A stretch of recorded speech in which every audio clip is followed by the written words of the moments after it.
Roots of ഗ്രാമറിലേക്ക് എല്ലാവർക്കും സ്വാഗതം. നമ്മളിപ്പോൾ പാസീവ് വോയിസ് ആണ് പഠിച്ചുകൊണ്ടിരിക്കുന്നത്. പാസീവ് വോയിസ് ആമും ഈസും ആറും എങ്ങനെയാണ് ഉപയോഗിച്ച് ആക്റ്റീവ് പാസീവിലേക്ക് ചേഞ്ച് ചെയ്യുന്നതെന്ന് നമ്മൾ പറഞ്ഞു. അതിന് വേറൊരു എക്സാമ്പിളൂടെ പറയാം. അതായത് ആമും ഈസും ആറ് ഏതെങ്കിലും വരുന്നത്. ഇപ്പോൾ ഒരു എക്സാമ്പിൾ, ദേ റെസ്പെക്റ്റ് മീ. ദേ റെസ്പെക്റ്റ് മീ എന്നുള്ളതിൽ ഒബ്ജക്റ്റ് മീ ആണ്. ആ ഒബ്ജക്റ്റിനെ നമ്മൾ സബ്ജക്റ്റ് ആകുന്നു. മീയുടെ സബ്ജക്റ്റ് ഐ. ഇനി റെസ്പെക്റ്റ് എന്ന് പറയുന്നത് പ്രസൻറ്റ് ടെൻസാണ്. അപ്പോൾ അത് ആമോ ഈസോ ആറോ ആണ് വരേണ്ടത്. ഐ ആയതുകൊണ്ട്, സബ്ജക്റ്റ് ഐ ആയതുകൊണ്ട് ആം. അപ്പം ഐ ആം. ഇനി വെർബിൻ്റെ പാസ്റ്റ് പാർട്ടിസിപ്പിൾ റെസ്പെക്റ്റഡ്. റെസ്പെക്റ്റിൻ്റെ പാസ്റ്റ് പാർട്ടിസിപ്പിൾ ബൈ ദം. അപ്പം അങ്ങനെ ഏകദേശം മനസ്സിലായല്ലോ. ഈ ആമ ഈസ ആറ വരുന്നത് പ്രസൻറ്റിലാണ്. ഇനി നമുക്ക് നോക്കാം വാസ വേർ. അതായത് പാസ്റ്റ് വരുമ്പോഴത്തേന് നമുക്ക് ആമോ ഈസോ ആറും ഐഡിയ കിട്ടി.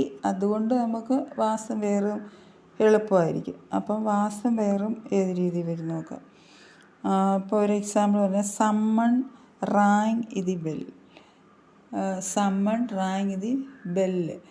അത് ഒബ്ജക്റ്റ് എന്ന് പറയുന്നത് ബെല്ലാണ്. ഇത് ബെല്ല് നമ്മൾ സബ്ജക്റ്റായിട്ട് എടുത്തു. ഈ റാങ് ആണ് മെയിൻ വെർബ് റാങ് ആകുമ്പോൾ അത് പാസ്റ്റ് ടെൻസാണ്. അപ്പോൾ വാസോ വേറും പാസ്റ്റ് ആകുമ്പോൾ വാസോ വേറും. അപ്പോൾ ഇത് ബെൽ എന്നുള്ളത് സിംഗുലർ ആയതുകൊണ്ട് വാസ്. അപ്പോൾ ഇത് ബെൽ വാസ്. റാങ്ങിൻ്റെ പാസ്റ്റ് പാർട്ടിസിപ്പിൾ എഴുതണം, റങ്. അപ്പോൾ ഇത് bell was rung by someone. അതാണ് അതിൻ്റെ പാസീവ് വോയിസ് എന്ന് പറയുന്നത്. അപ്പോൾ ഈസി ആയിട്ട് നമുക്ക് മനസ്സിലാവുന്നുണ്ടല്ലോ. ഇനി നെക്സ്റ്റ് വേറൊരു എക്സാമ്പിൾ പറഞ്ഞാൽ ദാറ്റ് ബോയ് വാട്ടേഡ് ഇത് പ്ലാന്റ്സ്. അപ്പോൾ ഇത് പ്ലാന്റ്സ് ആണ് അതിൻ്റെ അകത്ത് ഒബ്ജക്റ്റ് എന്ന് പറയുന്നത്. ഇത് പ്ലാന്റ്സ് എന്ന് പറയുന്നത് പ്ലൂറലാണ്.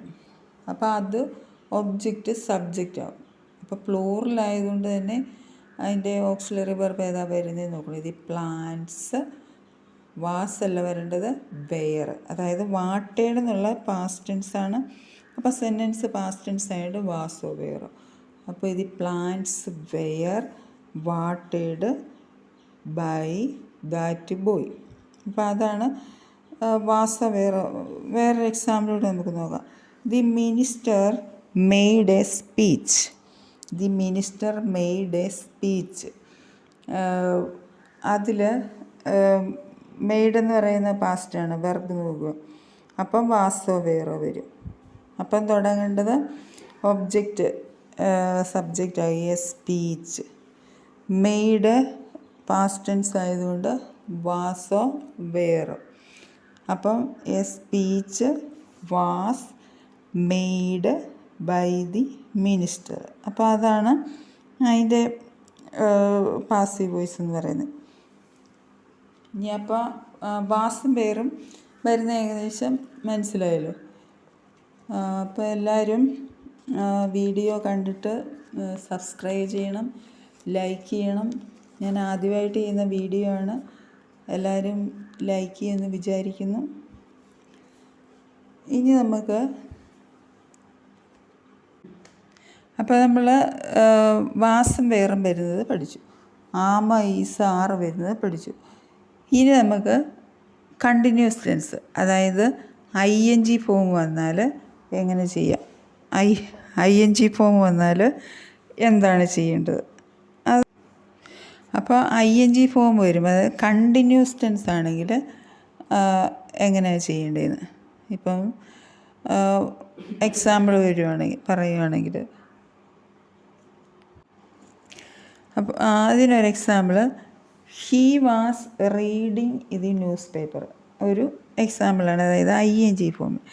ING ഫോം വരുമ്പോൾ നമ്മൾ ഓർത്തിരിക്കേണ്ടത് ബീയിങ് ചേർക്കുക എന്നുള്ളതാണ്. ബീയിങ് അതാണ് അതിന് പ്രധാനമായിട്ടും വരുന്നത്. അപ്പോൾ ഇതിൽ നമ്മൾ ഹീ വാസ് റീഡിങ് ഇത് ന്യൂസ് പേപ്പർ എന്നുള്ളത് ഒബ്ജക്റ്റ് ആദ്യം കണ്ടുപിടിക്കുക. ഒബ്ജക്റ്റ് ഇത് ന്യൂസ് പേപ്പറാണ്. അപ്പോൾ ഇത് ന്യൂസ് പേപ്പർ.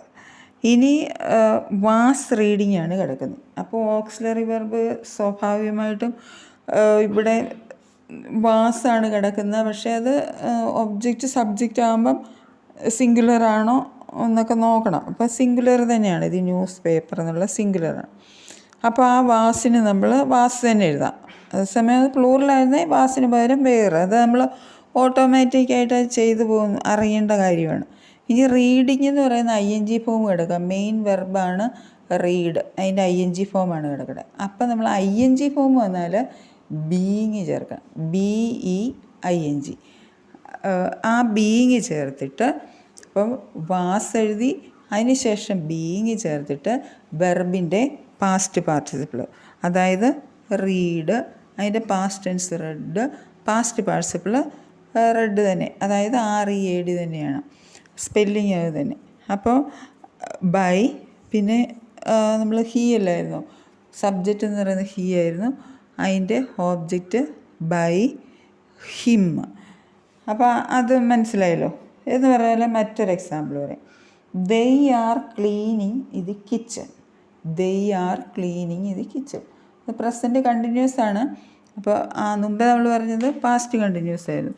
അപ്പോൾ അതിൽ നമ്മൾ നോക്കേണ്ടത് എന്നാന്ന് ചോദിച്ചാൽ ING ഫോം വന്നിരിക്കുന്നു. അപ്പം ബീയിങ് ചേർക്കുക എന്നുള്ളതാണ്. അപ്പോൾ ഇതിലെ ഒബ്ജക്റ്റ് ഏതാണ്? ദി കിച്ചൺ ആണ്. അപ്പോൾ കിച്ചണ് സബ്ജക്റ്റ് ആക്കി, ഇത് കിച്ചൺ. ഇനി അവിടെ കിടക്കുന്ന നോക്കിയേ, ആറാണ് ഓക്സിലറി വെർബ്. നമ്മളിത് കിച്ചൺ ആറെന്ന് പറയാൻ പറ്റത്തില്ല, കിച്ചണ് സിംഗുലറാണ്. അതുകൊണ്ട് ഇത് കിച്ചൺ ഈസ് വരും, ഈസ്. അപ്പം ആമ, ആറ്, ഈസ്, അത് ഈ മൂന്നെണ്ണം ഒരുപോലെയാണല്ലോ, ഒരേ ഉപയോഗമാണ്. അപ്പോൾ നമ്മളിത് കിച്ചൺ ഈസ്. ഈ ക്ലീനിങ് ING ഫോമാണ്. ING ഫോം വരുമ്പോൾ ബീയിങ് ചേർക്കുക. അപ്പം ഇത് കിച്ചൺ ഈസ് ബീയിങ്. വെർബിൻ്റെ മെയിൻ വെർബിൻ്റെ പാസ്റ്റ് പാർട്ടിസിപ്പിൾ ക്ലീൻ. ക്ലീനിൻ്റെ പാസ്റ്റ് ടെൻസ് ക്ലീൻഡ് ആണ്, അത് തന്നെയാണ് പാസ്റ്റ് പാർട്ടിസിപ്പിളും. അപ്പം cleaned. The kitchen is being cleaned by the, ഒബ്ജക്റ്റായി ബൈ ദം. അതാണ് മറ്റൊരു എക്സാമ്പിൾ. ഇനി വേറൊന്ന് പറയാം. She is closing the door. She is closing the door. അതും ING ഫോമാണ്. അപ്പോൾ ഒബ്ജക്റ്റ് ദി ഡോറാണ്. ദി ഡോർ എടുക്കുക സബ്ജക്റ്റായിട്ട്. എന്നിട്ട് അത് സബ്ജക്റ്റ് ആണോ ഒബ്ജക്റ്റ് ആണോ എന്ന്, അല്ല സിംഗുലർ ആണോ. ദി ഡോർ സിംഗുലർ ആയതുകൊണ്ട് is. The door is. Closing ING form ആയതുകൊണ്ട് ബീയിങ്. അത് കഴിഞ്ഞ് വെർബിൻ്റെ പാസ്റ്റ് പാർട്ടിസിപ്പിൾ ക്ലോസ്ഡ്. അപ്പം the door is being closed by her. അപ്പോൾ ഏകദേശം നമ്മൾ ഈ ബീയിങ് ചേർക്കുന്ന പഠിച്ചു. വാസ വേറ്, ആമ ഈസ് ആറ്. അത് കഴിഞ്ഞ് വെർബിൻ്റെ പാസ്റ്റ് പാർട്ടിസിപ്പിൾ ചേർത്ത് പാസീവ് വോയിസിലേക്ക് ചേഞ്ച് ചെയ്യുന്ന പഠിച്ചു. ഇനി നമുക്ക് പഠിക്കാനുള്ളത് ബീന്, ബി, ഇതൊക്കെ വരുന്നതാണ്. അപ്പോൾ അത് നമുക്ക് അടുത്ത ക്ലാസ്സിൽ പഠിക്കാം.